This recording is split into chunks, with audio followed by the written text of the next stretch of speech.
दोस्तों नमस्कार। मैं हूं सत्येंद्र श्रीवास्तव और दिल्ली सहारा की यूट्यूब मंच में आपका हार्दिक स्वागत है। दोस्तों, चुनाव की तीसरी जो घड़ी थी समाप्त हो चुकी है। परिणाम का दौर आने वाला है। लेकिन अब जो सर्वे है, हम सर्वे किसको कहते हैं? जितने भी सर्वे करने वाले प्रकांड पंडित हैं, जो फेल हो चुके हैं, फिर भी अपनी दुकान को चलाए हुए हैं। हो सकता है कि महाराष्ट्र और झारखंड के चुनाव के परिणाम इनका अंतिम संस्कार करते हैं। क्योंकि इन लोगों ने जो धंधा चलाया है, वो धंधा फेल हुआ है। ये धंधा पार्टियों से मिल करके चला करके आम जनमानस के दिमाग को कहीं न कहीं दिग्भ्रमित करने का भी काम किया है। क्योंकि ये चुनाव के बाद से ही तमाम तरह के सर्वे देते रहते हैं, जिससे एक माइंड मेकअप करने के लिए जिस पार्टी से ये पैसा लेते हैं, जिस पार्टी के इशारे पे काम करते हैं, वो माइंड मेकअप करने के लिए जनमानस में उसी तरह की फीलिंग पैदा करते हैं कि आने वाले समय में भी ऐसा होने वाला है। देखिए दोस्तों, महाराष्ट्र और झारखंड का मतदान तो हो चुका है। 24 घंटे के बाद परिणाम आ जाएंगे। लेकिन आशंकाएं बहुत ज्यादा हैं। 26 नवंबर तक, जी हाँ, 26 नवंबर तक सरकार का गठन हो जाना है। आशंका ये लग रही है कि जिस तरह के सर्वे दिए गए हैं, कहीं ऐसा ना हो कि महाराष्ट्र में चुनाव का मतलब राष्ट्रपति शासन लग जाए। ऐसी आशंका व्यक्त की जा रही है कि राष्ट्रपति शासन भी लग सकता है, जिसकी चांसेस काफी ज्यादा है।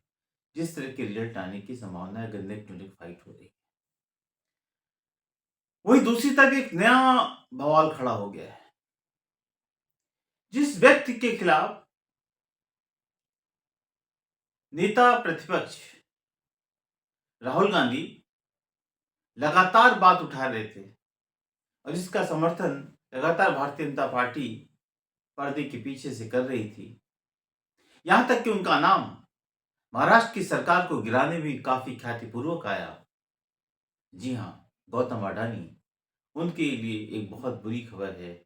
अमेरिका सरकार ने उनके खिलाफ गिरफ्तारी का वारंट निकाला है। अब देखिए, एक साथ ही बहुत सारी घटनाक्रम घट गए हैं। खासतौर से देश के प्रधानमंत्री के लिए ये बहुत ही जवाबदेही का दौर है और वो कहा जाता है कि उनके अभिन्न मित्र हैं। हम विस्तार से इस पूरे विश्लेषण पे आते हैं कि अब माहौल क्या बनने जा रहा है। एक तरफ महाराष्ट्र और झारखंड के चुनाव का परिणाम, दूसरी तरफ अडानी की गिरफ्तारी का वारंट, तीसरा यह है कि आने वाले कुछ ही महीनों में संसद का सत्र शुरू होगा। फिर क्या होगा? दोस्तों, मैं आपसे दोबारा पुनः निवेदन करूंगा, पहले भी करता हूं, रोज करता हूं, कि जिन लोगों ने अभी तक दिल्ली सहारा के यूट्यूब चैनल को सब्सक्राइब नहीं किया है, प्लीज सब्सक्राइब करें, लाइक करें, ज्यादा से ज्यादा शेयर करें। एक बात और, कि जो लोग भी आर्थिक से मदद के लिए राष्ट्रीय दिल्ली सहारा को चाहते हैं कि वो मजबूत हो, उसकी थैंक्स का बटन दबा करके जो भी सहयोग देना चाहें दे सकते हैं। दोस्तों, महाराष्ट्र के चुनाव, क्यों ऐसी आशंका लग रही है कि नेक टू नेक फाइट हो सकती है या हुई है? वैसे आज एक खबर आई है कि 2-3% चुनाव में वोटिंग और इलेक्शन कमीशन ने बढ़ा दी है। अब बढ़ा दी है मतलब हर बार पिछली बार उसने ऐसे ही किया था और अब बताया है कि 2-3% वोट और बढ़ गया है। अब वोट बढ़ा है तो किसके पक्ष में गया है, किसके अगेंस्ट गया है, ये तो कहना बड़ा मुश्किल है। लेकिन बहरहाल ऐसी खबर आई है। अब सवाल इस बात का है दोस्तों, कि महाराष्ट्र में होगा क्या? क्यों महाराष्ट्र में इस बात की आशंका लग रही है कि वहां पे राष्ट्रीय शासन लग सकता है? और राष्ट्रीय शासन लगने से फायदा किसको होगा? देखिए, पहली बात यह है कि राष्ट्रीय शासन की आशंका वहां पर क्यों है? क्योंकि ये पहला चुनाव है जहां पे चुनाव आयोग ने सब कुछ जानने के बावजूद मात्र 72 घंटे का टाइम दिया है चुनाव परिणाम के बाद कि आप सरकार का गठन करिए। ये चुनाव को क्यों फंसाया गया? टाइम बहुत लंबा था, फिर भी चुनाव की घोषणा, उसकी तिथि की घोषणा नहीं की गई। तमाम उसके पीछे दावे प्रत्यावे कर दिए गए।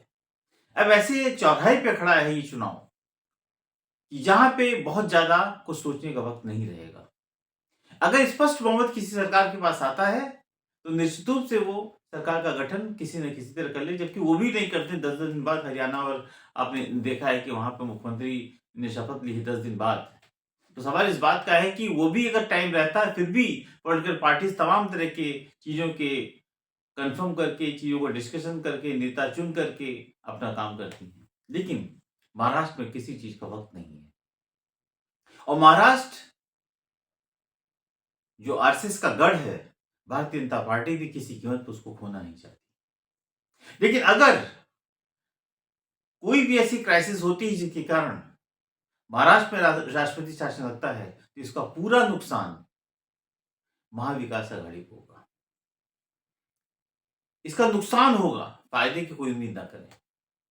क्योंकि फिर वो गवर्नर रूल होगा, राष्ट्रीय शासन के बाद सब कुछ गवर्नर के खाते में जाएगा। गवर्नर को डिसाइड करना है गवर्नर क्या करेगा, और गवर्नर की जो परंपरा रही है उसके ऊपर बहुत ज़्यादा कोई सकारात्मक पहल होगी, इसकी उम्मीद नहीं की जा सकती। अब दोस्तों, ऐसा क्या हुआ है कि जिसको कि हम ये उम्मीद करें कि कहीं न कहीं नेक टू नेक फाइट हो सकती है। देखिए वैसे कम से कम अभी तक जो है, अगर देखिए 6 से 7 ऐसे सर्वे करने वाली कंपनी थी, न्यूज़ चैनल थे, जिन्होंने कि अपने सर्वे कल महाराष्ट्र के लिए दिए। लेकिन कम से कम 3 से 4 ऐसे चैनल हैं जिन पे ये सर्वे दिखाए गए। उनका ये जो कहीं न कहीं सीटों का तालमेल है, वो बहुत ज़्यादा अंतर नहीं है, यानी कहीं मामला फँस सकता है। और देखिए आज जो इलेक्शन कमीशन ने कहा कि 3% वोट और बढ़ गए हैं। अब ये वोट किसके फ़ेवर में गए? ये किसकी परसेंटेज बढ़ा रहे हैं? किसकी सीटें उससे बढ़ेंगी? 3% बहुत बड़ी वोट होता है। तो इससे एक बार फिर कयास लग रहे हैं कि क्या हो सकता है। अब देखिए, सबसे पहला है कि पीएमएआरक्यू, ये जो कंपनी है, ये सर्वे कंपनी, इसने राजग को अगर 137 टू 157 सीट दी, तो वहीं पे विकास आघाड़ी को 126 से 146 सीट दी। यानी कि मामला 10-12 सीटों का है। और जहां नेक टू नेक फाइट है, वहां पे आशंका बढ़ जाती है। उसी तरह देखिए, लोकशाही मराठी ने जो है 128 से 142 सीटें दी, किसको? महायुति को। और वहीं 125 से 140 सीट दे दी महाविकास आघाड़ी को। ये चुनाव बिल्कुल नेक टू नेक फाइट फंसा हुआ है। तीसरा देखिए, टाइम्स नाउ ने 150 से 167 सीट दी, 167 जो है राजग इट मीन महायुति को। वही 107 से 125 सीटें दी गई हैं, क्या नाम है, महाविकास आघाड़ी को। चाणक्य ने भी जो उसके सर्वे आए हैं, उसने कहीं न कहीं मामले को फंसाया है। 152 से 160 सीटें तो दी हैं उसने सीधे तौर पर महायुति को। एक 130 से 138 सीट दे दी हैं महाविकास आघाड़ी को। अब देखिए, ये जो दायरा है वो इतना क्लोज है, और भी बहुत सारे सर्वे की एजेंसियां हैं जो 2-3 इन्होंने दी हैं। उसमें भी काफी हद तक जो है मामला नेक टू नेक फाइट नहीं जा। और देखिए, नेक टू नेक फाइट का मतलब ये नहीं कि 2-4-5 सीटों का मामला है, क्योंकि ये सर्वे हैं। आजकल के सर्वे की जो विश्वसनीयता है, जो क्रेडिबिलिटी है, वो है ही नहीं है।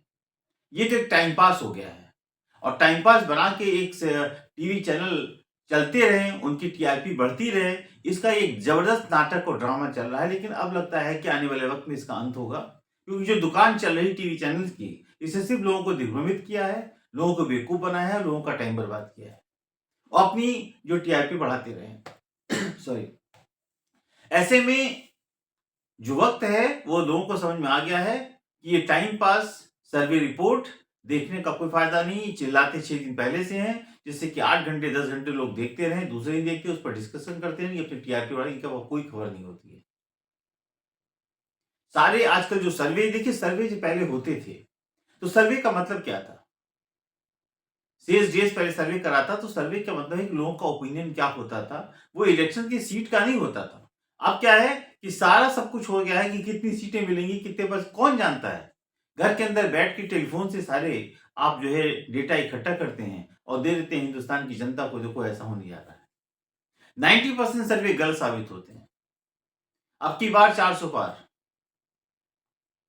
आप पूछिए इन 400 पार वालों से कि इनकी नैया पार हो गई क्या? नहीं हुई। तो दोस्तों, महाराष्ट्र के अंदर इस तरह की जो गतिविधियां हैं, कहीं ना कहीं एक संशय बना हुआ है। संशय दो चीजों का है। सरकार किसकी बनेगी, महाविकास आघाड़ी की या महायुति की। दूसरा संशय ये, अगर कोई बहुत नेक टू नेक फाइट हो गई तो कहीं राष्ट्रपति शासन ना लग जाए।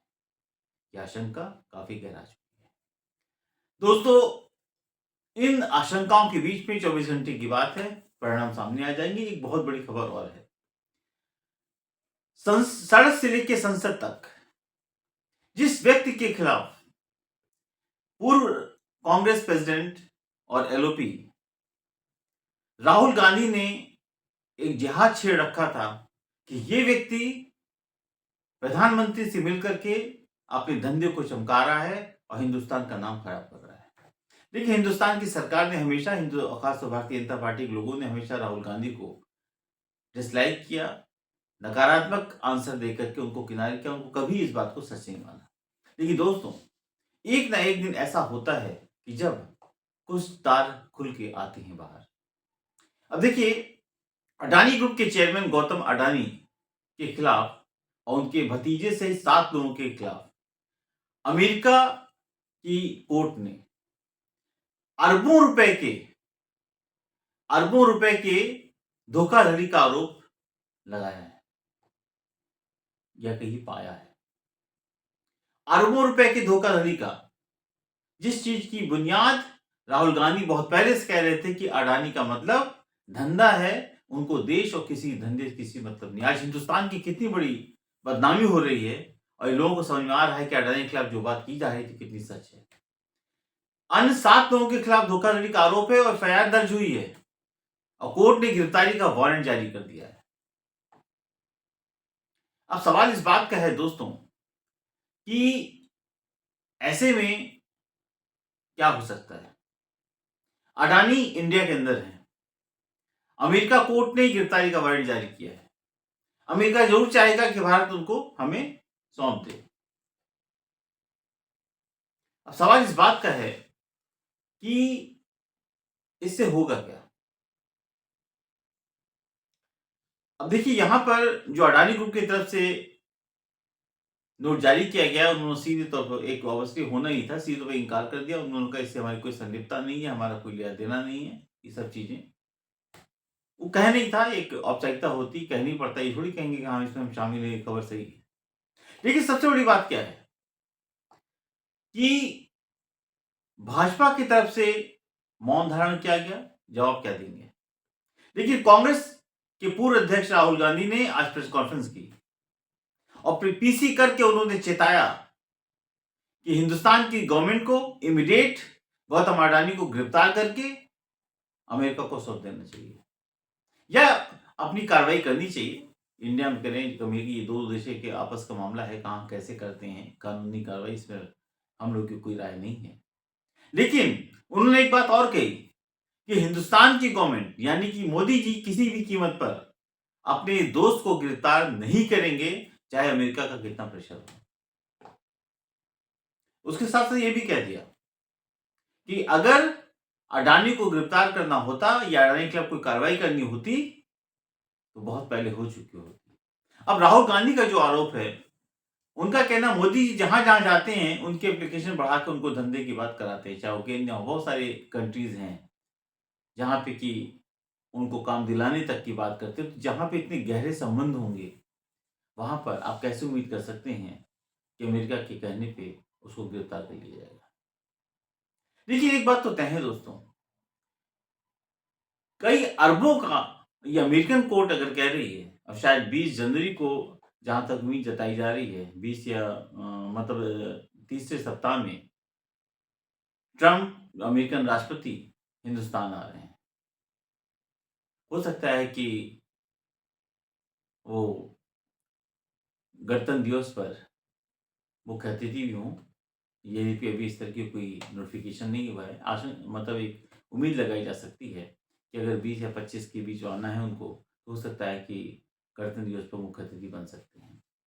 लेकिन वो कोई भी अतिथि बने, ये तो सरकार के बीच का मामला है। लेकिन सबसे बड़ा मैटर क्या है कि उस टाइम क्या अडानी का मुद्दा उठेगा और उसी टाइम पार्लियामेंट सेशन स्टार्ट होने वाला है। ऐसे में नोकझोंक की नहीं, पूरी संसद का सत्र भी खराब हो सकता है, क्योंकि सरकार किसी भी कीमत पर गौतम अडानी को गिरफ्तार नहीं करेगी। अगर नहीं करेगी तो विपक्ष किसी कीमत पर शांत नहीं बैठेगा। ऐसे में नोकझोंक का दौर बहुत भयंकर होगा, क्योंकि अब ये आरोप नहीं है, ये एक अमेरिकन कोर्ट की तरफ से बाकायदा लीगल नोटिस भी नहीं है, लीगल कार्रवाई की गई है, गिरफ्तारी का वारंट है। इसलिए आप ये नहीं कह सकते कि राहुल गांधी बायस्ड होकर ऐसा काम कर रहे हैं। बहुत सारी पॉलिटिकल पार्टीज ने भी इस पर संदेश जारी किया है कि किसी हिंदुस्तान की गवर्नमेंट या मोदी जी अडानी के खिलाफ कोई भी कार्रवाई कर पाने में सक्षम होंगे। दोस्तों, माहौल देखिए, यही गौतम अडानी है जिनका की नाम आया है महाराष्ट्र की सरकार, यानी महाराष्ट्र की महाविकास आघाड़ी की सरकार को गिराने में इनकी अहम भूमिका थी, और अमित शाह जी के साथ ये मीटिंग मौजूद थी। आरोप किसी और ने नहीं, उन्हीं की पार्टी के, उन्हीं के राज्य के एनडीए के एक सदस्य, डिप्टी चीफ मिनिस्टर, वो भी स्टेट का डिप्टी चीफ मिनिस्टर, ये खुला आरोप लगा रहा है कि सरकार को गिराने के पहले जो साजिश रची गई, जिसमें कि होम मिनिस्टर भी थे, फर्नांडीज भी थे, उसमें ये फैसला जो किया उसमें गौतम अडानी मौजूद, यानी गौतम अडानी फाइनेंशियल थे क्या? गौतम अडानी की मौजूदगी का मतलब क्या था? यानी गौतम अडानी किसी कीमत पर नहीं चाहते कि वहां पे कांग्रेस एलायंस गवर्नमेंट हो, जिससे कि वो अपना काम धंधा चला सके। ये चुनाव का बहुत बड़ा मुद्दा था। ऐसे में अडानी की गिरफ्तारी होगी कि नहीं होगी, महाराष्ट्र में राष्ट्रीय शासन लगेगा, ये सरकार 3 दिन के अंदर शपथ ले लेगी, ये 24 घंटे का खेल है, आपको पता चल जाएगा। लेकिन हंगामा तो बरपा है, और आगे क्या होगा कुछ नहीं पता। दोस्तों, आपको हमारा ये विश्लेषण एनालिसिस कैसा लगा, प्लीज कमेंट बॉक्स में कमेंट्स करें, लाइक करें, शेयर करें, और ज़्यादा से ज़्यादा शेयर करें। और एक अंतिम में फिर वही गुजारिश, निवेदन आपसे कि अगर आप दिल्ली सहारा को, यूट्यूब चैनल को मजबूत देखना चाहते हैं तो प्लीज़ आप थैंक्स बटन दबा के जो भी आर्थिक मदद करना चाहें कर सकते हैं। दोस्तों, कल फिर मैं एक नए विशेषण के साथ आपके बीच में मौजूद हूँगा। मैं हूँ सतीश श्रीवास्तव। नमस्कार।